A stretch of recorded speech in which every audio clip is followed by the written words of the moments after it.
Hi, this is Heather for the Knits and Things podcast. Welcome to the show. This week, the segments are going to be Thing 1, Fox and Socks. Thing 2, I Can Read With My Eyes Shut. Everyone Needs a Thneed, Gerald McBoing Boing, and To Think That I Saw It on Mulberry Street. I don't know that I've done Mulberry Street before, but To Think That I Saw It on Mulberry Street is a Dr. Seuss book where tons of things, I think it's to encourage kids to go outside and see all the amazing things that happen right in their own neighborhood. And so that'll be when I talk about local events and happenings. So let's go ahead and get into the show. If you're looking for me, hopefully you found me already. I upload the video podcast onto YouTube right now, which YouTube was down just a minute ago when I tried to go back and check something. So hopefully everything's working. I upload the video onto YouTube. I do have a blog of the same name, Knits and Things, and there was a discrepancy. I don't know why I've been thinking about this lately. There was already someone who had, way back when I was blogging, I had the Knits and Things podcast on Blogspot. And then when my sister was blogging, she convinced me to try WordPress, and when I went to switch over to WordPress, there was already a Knits and Things on WordPress. So my address for the WordPress is Knits and Things, where you spell out the word. So I hope there's not a bunch of confusion there. But if you're looking for me on YouTube, I'm Heather V. On a blog that then links to the podcast, it's the Knits and Things podcast. So it's all spelled out. KNITSANDTHINGS.wordpress.com. So that's for the blog. And if you're looking for me on any type of social media, on Ravelry and Instagram, which is all I really do, I am Heather219. So I hope to see you there if you're looking for me.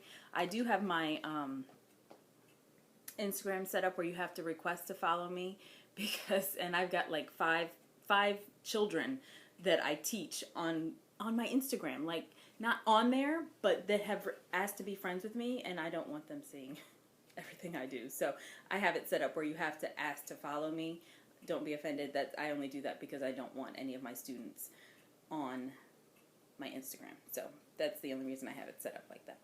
So, and speaking of children, today is my last day of vacation. I don't know where the summer went. I think I really lost a lot of time when I had, and I hope this doesn't sound like an excuse, but I really feel like I still feel wiped out from those bug bites. Because I hate taking medicine anyway, but because I had to take those oral steroids, they really did a number on me. When I was running that week after I was taking them, I could really feel it, and I still have not done my 5K, even though my time was up on the Couch to 5K app. The day I was supposed to run, which was before I went to New Orleans, and right about the time that I started the steroids, I woke up that morning that I was supposed to do the 5K, and I felt horrible. I felt like I had the flu, and I laid on the couch for 2 days. It was crazy. And then that was the week before I went to New Orleans. Then when I was in New Orleans, the times that I ran, I felt like I couldn't do it. I don't know what it was. And I had been running that whole time, and I did not feel the way I felt in New Orleans. Either it was the steroids or it was the heat and humidity in New Orleans. I don't know what it was, but I didn't feel right when I was running. So I still have not done a full 3 miles, or 5K or whatever it turns out to be. I did run this morning, and I decided I was just going to do a combination of running and walking, because that's what I know I could do and get done, rather than saying I'm going to go do that 5K and not doing it and then feeling bad when I get home. So this is my last day of vacation. I feel like I've lost a lot of time. I'm not ready to go back. And I'll talk about that later in one of the segments. I'll show you what has been occupying my time and why I feel like I needed more of a summer break. Very short this year, even though it was technically longer than last year's. Okay, moving on to the knitting. So, thing 1. I have only been working on a couple things this week because I feel like I'm doing too many things and I want to get some things done. So I was listening to, I think it was when I was listening to Stockinette Zombies, and Amy said that she basically has two things and she kind of flip-flops the two things back and forth. And I thought, oh, that's a good idea to try and get some actual visual progress on things. Plus, I have a couple things that are that I'm working on for a knit-along, so they have a deadline. So I've been working on those two things, basically. I will probably add in something else this week and just kind of have something each night, work on something different when I'm home and resting from setting up my classroom. So let me just get into it. So thing one is knitting, of course. And let me show you my, the first thing I'm doing is brickless. And I actually I have my notes for this week on the back of the brickless pattern. So brickless is being done as a knit-along with the Knittables, Diane from Knittables, from her podcast, and also with the Yarnivore podcast. And that was the one that I said I hadn't listened to before. I have now, and I recognize those faces out there from different things. So I know I've seen them around in different social medias, or I've seen their name and their picture on somebody's Instagram or different things. But I have watched it now, and I'm going to add them to my list of things that I watch. So brickless is a shawl, and I'm using up a skein of Miss Babs' Yowza What a Skein. This is all that's left. It makes a pretty big skein because it is a 500, I think it's like 560 yards of yarn in one of these. And so this is my Yowza What a Skein, and later on you're going to see my other use for Yowza in another segment that I have. But I think I've gotten pretty far on this. This is very easy and quick to knit. It's a pattern by Martina Bem, and I really like it. I really, really like it. So it starts out very small with different stitch patterns, and then you're gradually increasing as you go, and it's really pretty. I really like it. I think I'm on the third repeat. 1, 2, 3. No, I'm on the fourth repeat. So I really have only 2 more to go. But I think it's going to be very nice. It'll be big enough that you wrap around a couple times, and then you'll see the little edges when you're done. Of course, this is going to be much longer after I've done 2 more repeats. It'll be a lot longer, and I think it'll be nice. It'll be very nice and cozy around my neck, and I really like this yarn, and I really like this colorway. So I think I might be knitting it at a bit tighter gauge than I have in the past, but since it is a superwash wool, I know that they tend to relax a lot when you wash and block them. Yep, it's superwash merino, so I anticipate that it's going to grow. It's going to relax a lot when it's blocked, and but I really like the different stitch patterns that are in there. The lace one I think is my favorite, and I really like the way that looks. I don't know if there's a spot that's open enough to see, but I really like that. Really, really like it. So it's coming along very nicely. It's something that I can work on and do a little bit of something else along with it, which is what I've been looking for this week. So that was brickless, and I have about 2 repeats left, so I'll definitely get that done before the deadline, which I think the deadline is August 28th for that knit-along. So I should be right on time with that. And the other thing that I'm working on is for the other knit-along is my Dahlia cardigan. The Dahlia cardigan is getting very interesting now. Let me find the good picture. So I finished the back. This is the one with the big lace panel for the back. You see all my notes all over the pattern. So I finished the lace panel, and then once you've done that part, then you need to knit the sides and the fronts. And I'm going to show you just this one other illustration from the pattern. And there it is. So now I need to do fronts for it. And I'm thinking of possibly doing this one, where one front will be longer than the other, so I can wrap it over. But depending on how much yarn I have, I'm actually thinking about doing both of them really long, so that'll be very drapey in the front. It's because of the yarn I'm using and the gauge I'm getting, it's not as drapey as it could be, and it's not, I don't think I understood the pattern enough to know how I could make it longer until I had already done it, because it's a really weird construction. So the way I have it now, it's going to be shorter than I would probably like, except that I do like that length because then I can wear a shirt underneath. So you'll see like the t-shirt look. You'll see after my jeans, you'll see the t-shirt, and then you'll see the sweater above that. So I liked having that t-shirt layered look. So I think it'll be fun, even though it's going to be a little shorter than I would have probably wanted if I had designed it myself. I think I'm going to like the overall look anyway. So once you do the lace panel, and I don't know that this is giving too much away because I don't know how designers think of things sometimes, which is why I just knit from patterns, because there are so many patterns out there that I would want to knit. I don't think I could have thought of this idea if I had tried. So you knit the lace panel, and there's the beautiful lace panel all done. And I blocked it too because, again, I'm doing it at a much smaller gauge, I think, than was required, because did I tell you my story of silky wool? This is the third garment that I've knit with silky wool. The last 3 summers I've knit something in silky wool. I don't know, I guess it just must feel like summer to me. But the last 3 summers I've knit something out of silky wool. Well, I guess the last 2 summers I knit something out of silky wool, and both garments turned out too big.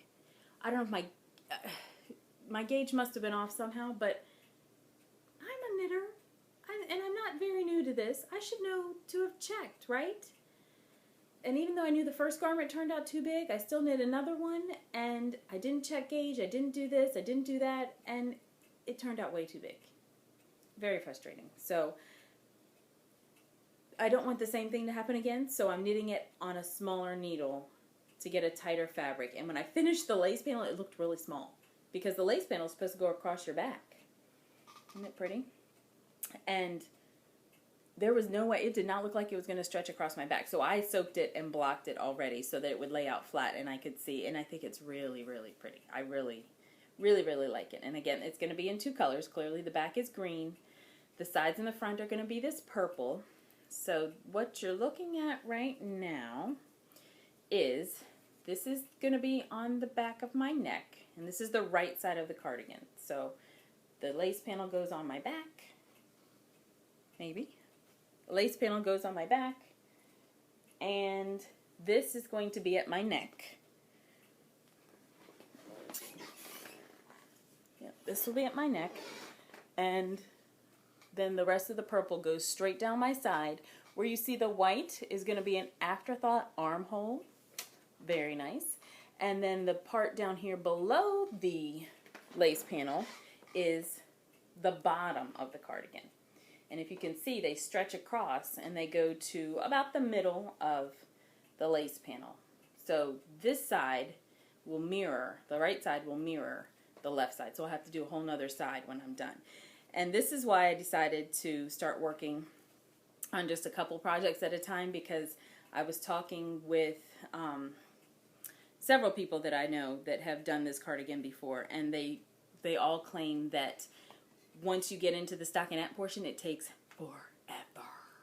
So I decided I better start knitting on this because it is a lot of stockinette. There's a little bit of seed stitch here at the edge, but then the rest is pretty much stockinette. There's one part that's reverse stockinette for the collar, because then the collar will fold down because it's so long and drapey that right at your neck it's going to fold down. So that one little part looks reversed because it's going to actually fold over.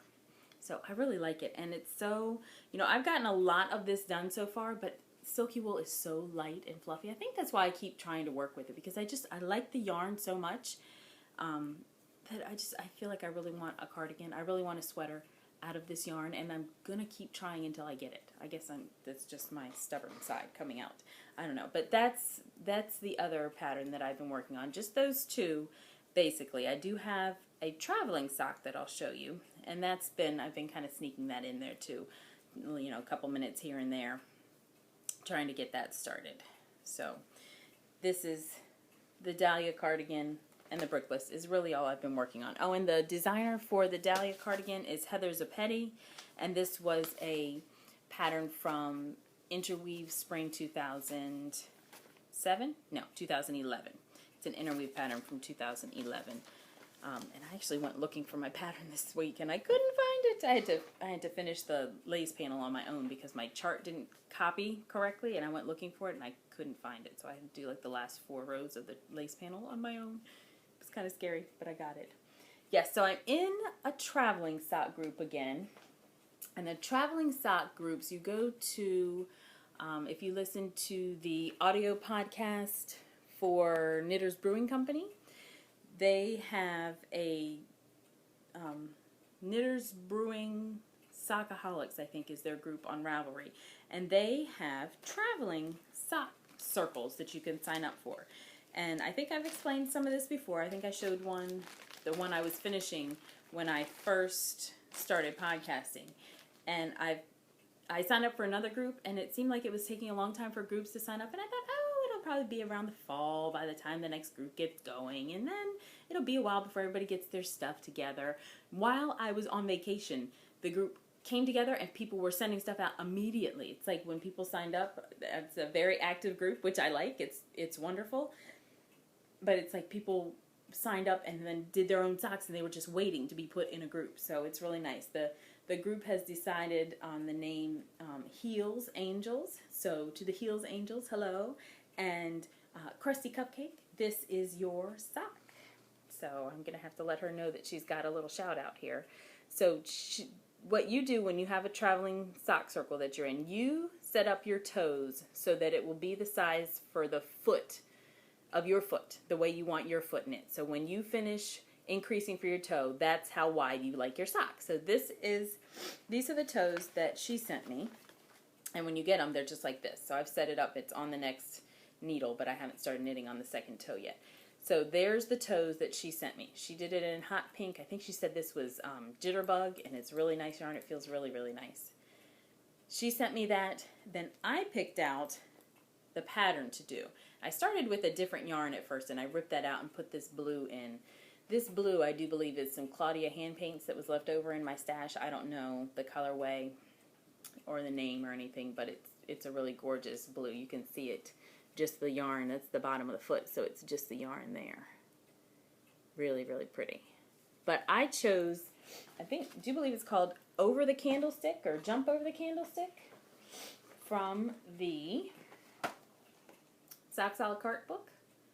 I've used a couple of these for the last circle, and it's called Jump Over the Candlestick, which is a very long pattern. I only had to do one pattern repeat, and I got the 2 inches that I needed to do for her sock.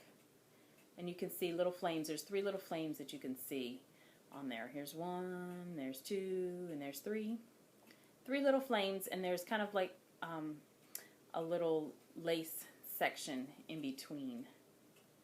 It's very hard to see. I'm sorry. Yeah, it's kind of hard to see because it's so dark. But I think it's really pretty. Oh, there you can see the stitches. So 3 little flames. It's a 24 round pattern. And it worked out really quick and easy. If you've ever seen this book before, this book has some good information in it, but the way it's laid out, it's all done by the people who do Tofutsis. And all of the Tofutsis yarn, even when it's a solid, this color is what they use for their, oh, and there's the pattern right there. This yarn is what they use for the examples inside the book a lot, and it's very hard to see patterns on that. Even though it's a solid, it's got those flecks in it because the Tofutsis is the one that has the bamboo or sisal or something in it, right? But so it's always got that white fleck in there, and it's not solid. You can't really see, I don't want to show too much, but you can't really see the patterns on that yarn. And I think it does a little bit of injustice to the patterns because you could see them a lot more clearly if they had used a different yarn, I think. And I think people would be more anxious to knit the patterns. I think you'd be able to see what you were getting a lot more clearly if they used a different yarn. So I understand they were selling their product and all, but that pattern is much cuter on the navy blue than it was on that one. So this is the first sock that I've gotten for this group. They've just started up, but like I said, everybody's very active, very involved, very engaged, and I like like it. It's fun to have such an involved group. My last group was kind of laid back and low key, and I really liked my socks that I got. But this one's more engaging and entertaining. So those are the things that I've been working on. I have done just a little bit of work on my socks on a plane, and let me show you what I'm doing, and let me show you why. It's only been a little bit. So here's my socks on a plane. I'm just about ready. I am ready now to start the gusset. I've gotten, that's as long as I want my foot to be. Now I want to start increasing for where the heel is going to be so that my heel will be placed right.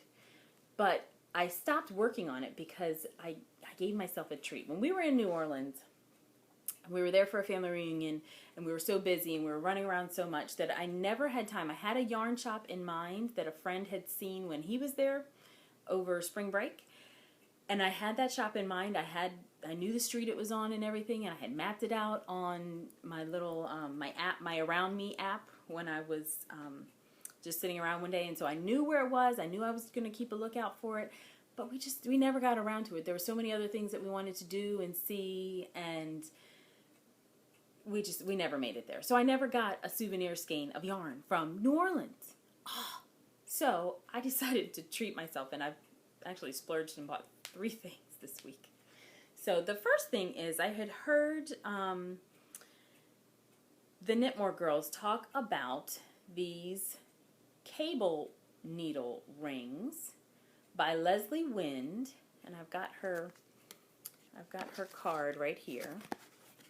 So Leslie Wind is a silversmith, and she has beautiful stuff. This is a very well-made ring, and this is like the perfect ring, the perfect cable needle to use for socks. What I was using was another double-pointed needle, and I would take off the stitches that I wanted to use and then pull the needle through and just leave it hanging there and then knit, and then pull my separate needle back through. But I need my needles now, especially that I have the other traveling sock circle going. So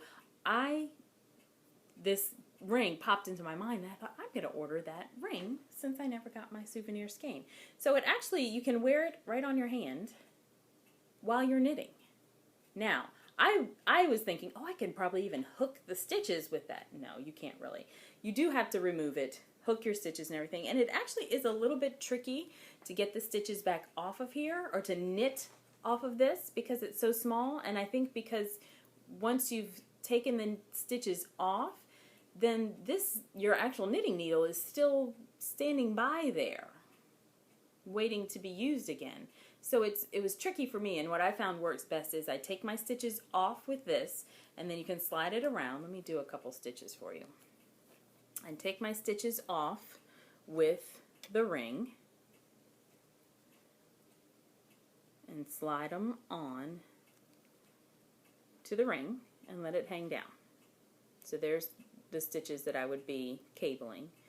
Do what you're going to do, and then when you come back around, I've actually been taking them, and instead of coming back around, I had thought, I could just come back around and then knit with them because it would slide forward. I haven't been successful with that. Maybe I'll have to just play with it a little more. I only did 2 more cables once I got this, but then I've been coming back and putting them back on the needle because now they're in the proper place once you've knitted what you needed to do. Put them back on the needle and then knit. But I like it. I think it's really cute. Very reasonable prices.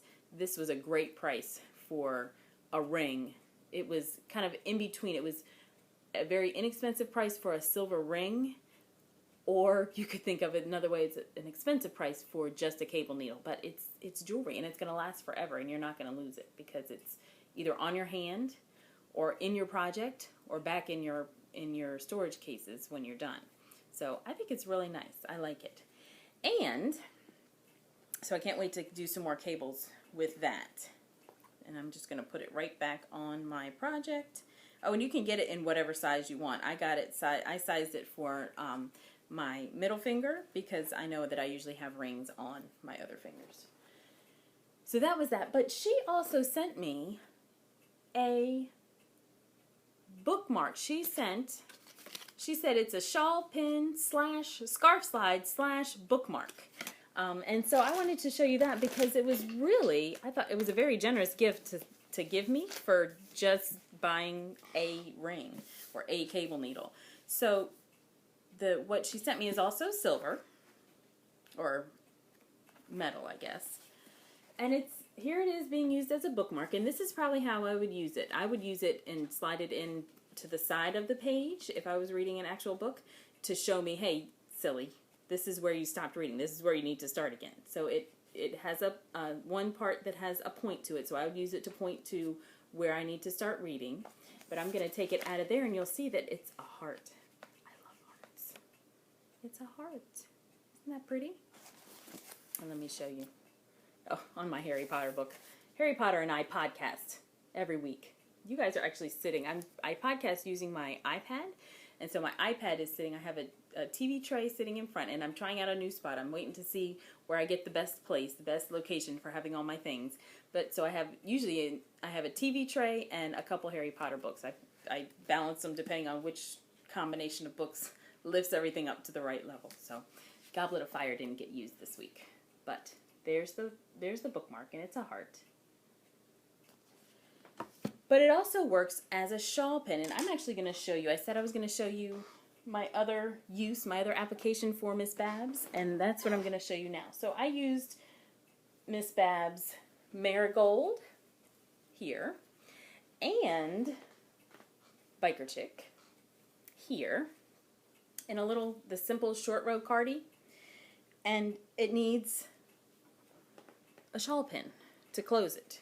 It could have used a button, but I like the flexibility of a shawl pin because this part is so short and this part is so long to cover over.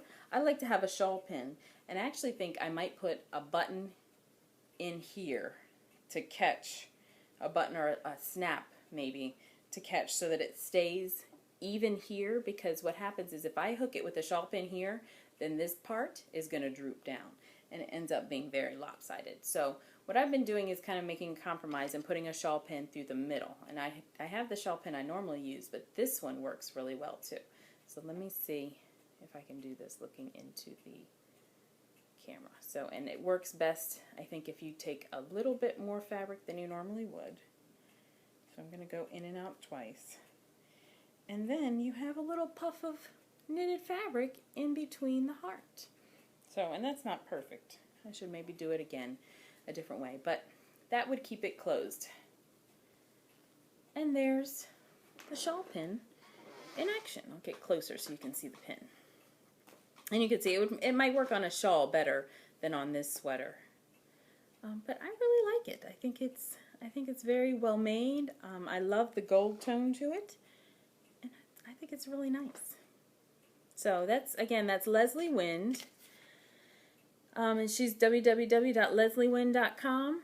Leslie Wind clasps and closures, but like I said, she's got those cable rings that I think work really well. So there she is. Very nice, very generous vendor. Very nice. So, and now I wanted to show you, let me just take this and make sure it's put away. But I wanted to show you the difference in the Biker Chick. So I don't know if you remember the story. I told you that I had the marigold that my sister had given me. And one day when I was at the same yarn shop, I think they were having a Miss Babs trunk sale, this color of Miss Babs struck me because of the beautiful orange in it. And you can see that it goes perfectly with the marigold. Perfectly. There's some deeper spots here. But this is very dark overall. So when I decided to use it, I think I had already started the Denver cowl with this, and I thought, oh, I want to knit this sweater, so I'm going to go ahead and get started, and I'll just order another skein of Biker Chick. Well, because it's the beauty of hand spun, when the skein that I ordered came in the mail for Biker Chick, oh my goodness, look how much lighter this one is than this one. There's a lot more silver and white in this one. And it's very startling. It's the same colors in each one, but it's a different concentration. There's much more dark in this skein than in this skein. Much more. So that was the reason that I kind of switch things around. But I just thought I'd show you that. It's pretty neat. I love both of them. I think both of them are beautiful. But that's the beauty of hand spun. And that's also why you buy as much as you need for one project when you see it, right? Okay, so that's all that's thing one. Wow, and it's already time to go. So I snuck Fox and Socks in there. So that was them together. The traveling sock and the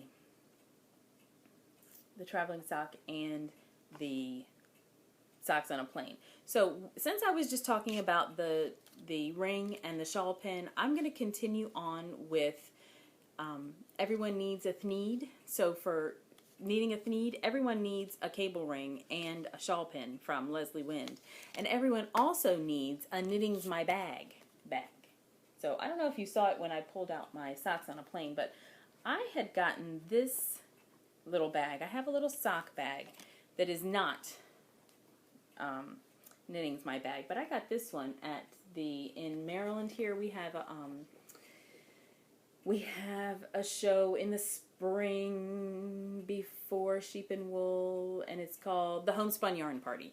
That is in a beautiful old mill that's been turned into a mall / event place, and they have a big ballroom there, and we have the Homespun Yarn Party every spring there. And it's all independent, it's all indie people. Indie bag people, soap people, dyers, spinners, everybody. Fiber, everything can be done there, but it's all indie people. There's no big name, unless you think of like the big names like Dragonfly Fibers and Neighborhood Fiber Company and things like that are there. But everybody's indie, and I got this bag. I don't remember the name of the lady. Oh, yes, I do. It's in here. This one was Starknits, www.starknits.etsy.com, and she had this cute little bag, which of course I liked. So these are thneeds. This is the Lorax. This is fabric from the Lorax from Dr. Seuss, and this is all of the thneeds being knit up from the Buffalo trees. And this past weekend, Knitting's My Bag had an update, and I decided to go ahead and splurge and get myself a sweater-sized bag because she had it in this lighter fabric. So this is a whole sweater-sized bag. Look, it doesn't even fit on the screen. I have to back way up. So it's got a brown handle, and it's got brown insides and no pockets. So I have my little notions pouches and everything in there. And this is what the Dahlia cardigan is living in. Because the bag that it was in, it would not have continued to live in there happily as the sweater grew. So those were my treats. Those were two of my treats. There's still one more treat.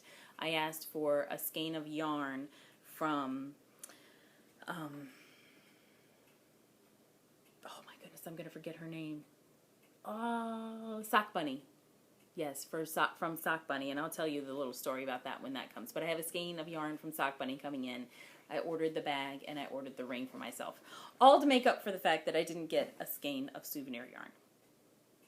I think I came out on the wrong end of that, right? One skein of yarn would not have been all of that, although everything was reasonably priced. As a matter of fact, the Sock Bunny yarn that's coming is an MCN blend because her prices are amazing. Her prices are really, really good. It wasn't $30 for a skein of MCN. That's awesome.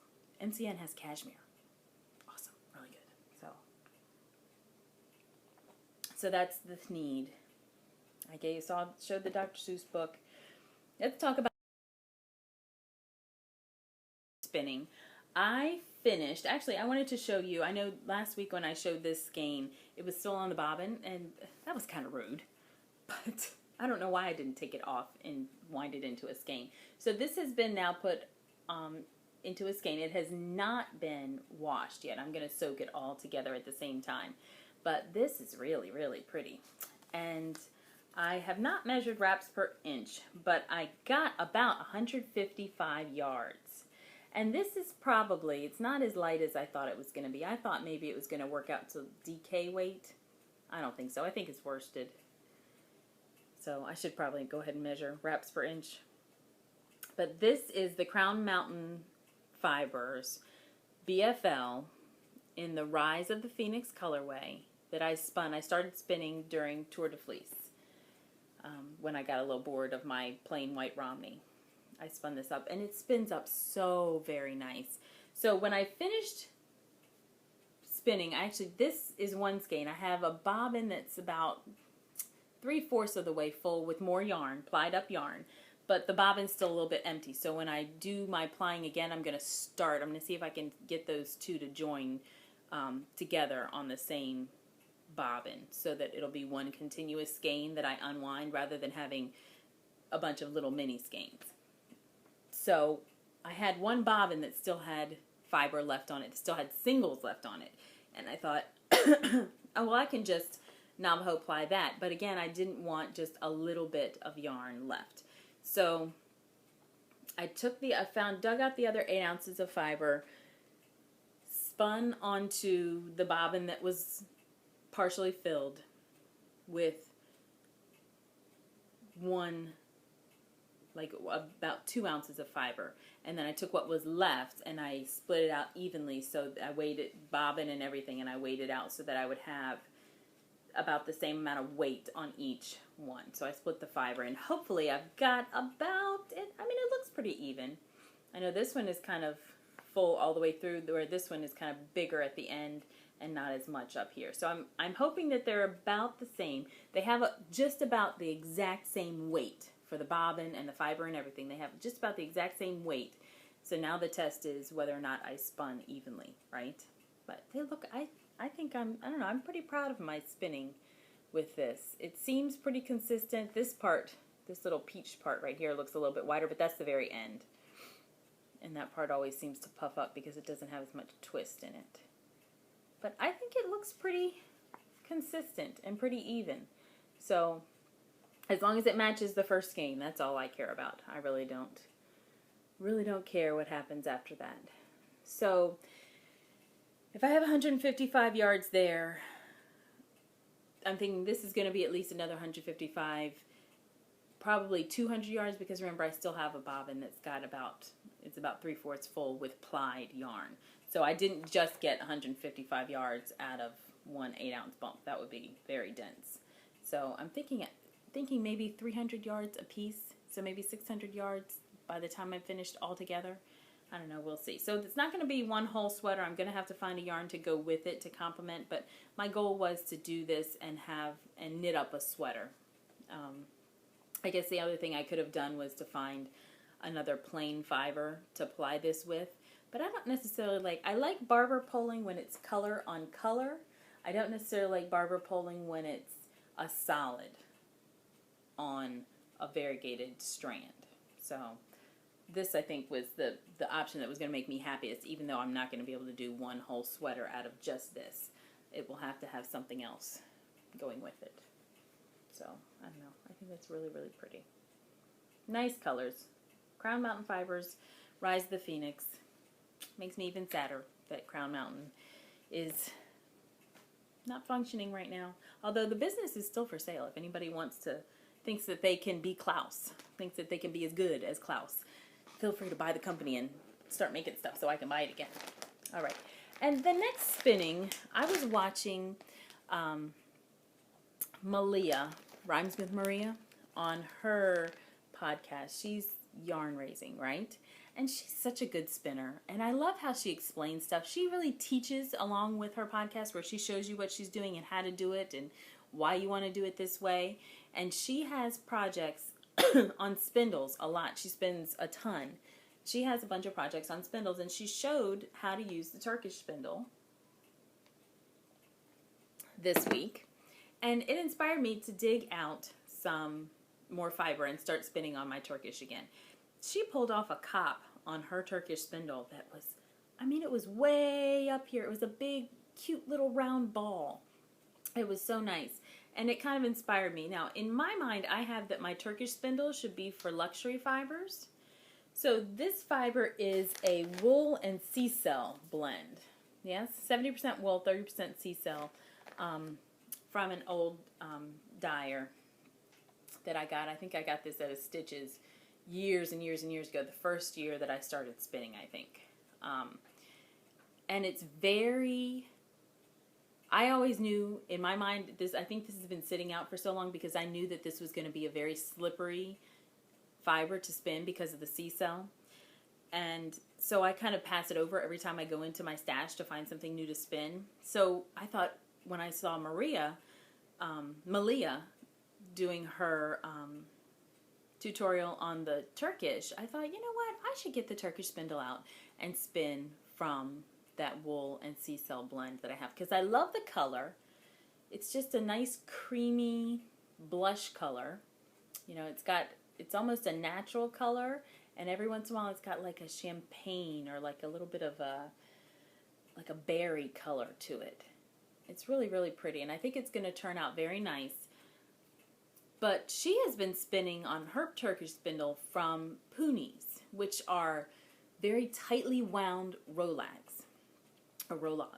And I have hand carders, and I love spinning from Rolags.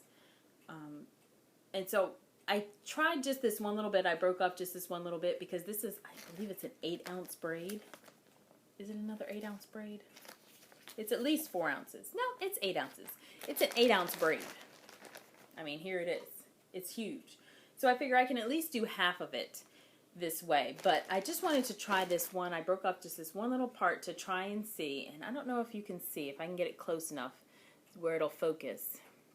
But can you see how fuzzy it is?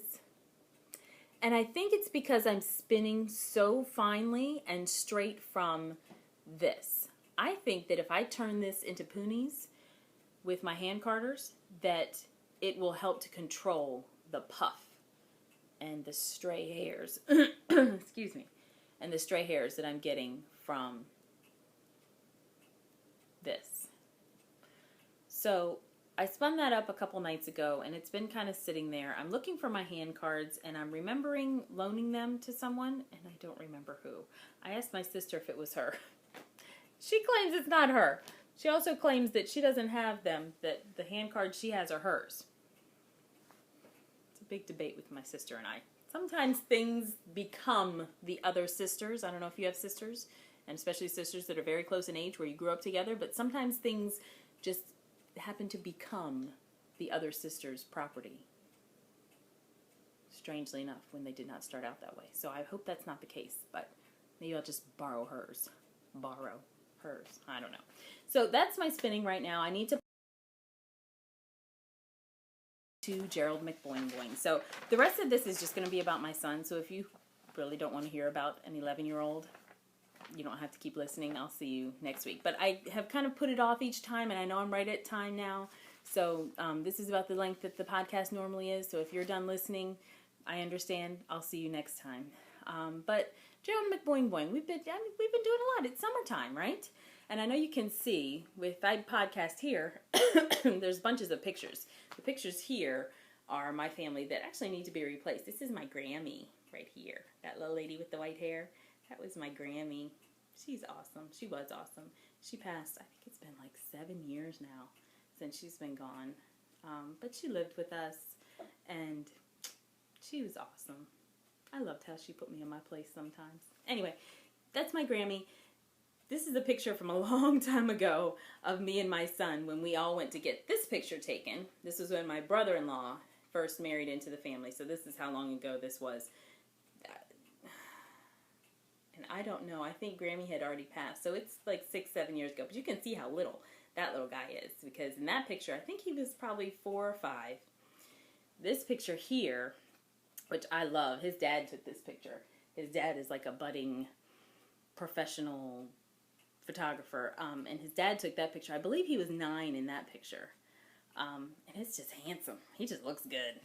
I don't know. His dad did a really good job there, but Zachary's 11 now, and I'm going to show you the latest picture. He's 11 now, and so he looks very young still in that picture. He looks very grown, I think, because of what he's wearing in that picture. But this is the picture from this weekend where he is riding go-karts, and he actually. I was at a knitting group last night when he sent this picture, And his dad had already sent the picture once, and then he resent the picture. I guess he didn't know his dad sent it.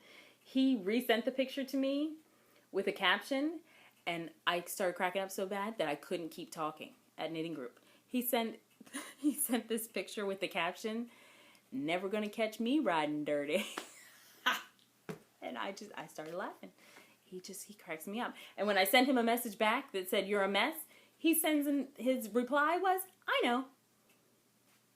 Hilarious. So he's been having a good summer. He did swim team this year and did awesome. He actually got bumped up because of his age. He was now in the next age group up, where the last summer when he was swimming, he was pretty much the oldest in his group, and he easily won everything. This time he bumped up, and now he's the youngest in the group, so he's 11, but he was swimming against 12-year-olds and probably kids that could have even been 13, as long as if you were 12 when the season started, that's where you swam. So he was swimming against much older kids, much faster kids, and he did pretty good. He got some second places, and he went to divisionals even and came in second. He actually came in second in one of his races, in his freestyle race, but he came in second by default on butterfly because two of the kids disqualified themselves for doing the wrong stroke or whatever. So he did really good. And so his summers are usually spent at the pool. Swim team, we didn't do a lot of extra time at the pool because of my bug bite issue. He had a great time in New Orleans. He loves being around a lot of people, so he loves my big family. They drive me crazy because there's so many of them that I don't remember everybody's name right away, and it drives me nuts, but he loves that. He loves being around a ton of people. Loves it, even though there's no cousins right at his age. I have one cousin that lives in California right now. No, where does he live now? He just got stationed somewhere else. But he's got girls Zachary's age, but everybody else is either much older or much younger, which he looks up to his older male cousins because he thinks they're cool. And then the littler cousins think that Zach is cool. So they always, pile on him every time they see him. And, Zach's going, "Oh my goodness." And I'm thinking, don't rip out his pump. But he loves it. Right now he's in Duck in North Carolina at the Outer Banks with his dad and his dad's family. So it's been very peaceful here this week. Very peaceful, which is, I kind of like that for my last week. Just being kind of calm and quiet. And, I've been doing his shopping for his school supplies and everything, but I've been able to kind of do that at a leisurely pace on my own without him trying to talk me into the $20 binder. I get him the $7 binder. It's been no problems there. So the big thing coming up is I'm wondering when I'm going to have time to podcast, but I think I'm going to have an easier fall than I normally do because Zachary decided that he's going to play lacrosse again this fall. Normally he does a different sport every season. This is the way it works. He plays soccer in the fall. Over the winter we have him in something just to kind of keep him in good conditioning, and this past year we were having him swim, but then he also had lacrosse clinics that they would have every once in a while at the University of Maryland because we're very close to University of Maryland. I actually went to University of Maryland for my undergrad degree, and I lived at home and I commuted there every day. So we're very close to University of Maryland. But he'll do clinics there every once in a while, and it turned out to be a lot this past winter and with the lacrosse and the swimming. So I don't even know that we're going to have him do that this year because I really want him to just concentrate on one thing. He does so much with soccer in the fall, swimming in the winter, lacrosse clinics in the winter, and then lacrosse in the spring, and then swimming again in the summer. I feel like he does so much that there's not time to do one thing really, really well. And I know lacrosse has been the first sport that he's tried because he's played baseball in the past. The other thing he really hasn't done is football, and I'm not encouraging that at all. I don't think he'll like it anyway. I think once he gets hit, that he's going to not like it. So he's never asked to play football. And actually, a couple times he's asked to play flag. But we've kind of put him off until he's older so that he doesn't get any injuries while he's little. So we'll see how that goes. But where was I going with that? Oh, I feel like if he does one sport and practices that a lot, that he will then be better at that one sport. 'Cause he's not really the kind of guy to practice something in his off time. And like I said, lacrosse is the first time he's ever played a sport where he talks about it and he looks it up online, and he loves lacrosse and he talks about it all the time, even when he's not playing. I mean, just in this last week, he went and asked for new lacrosse.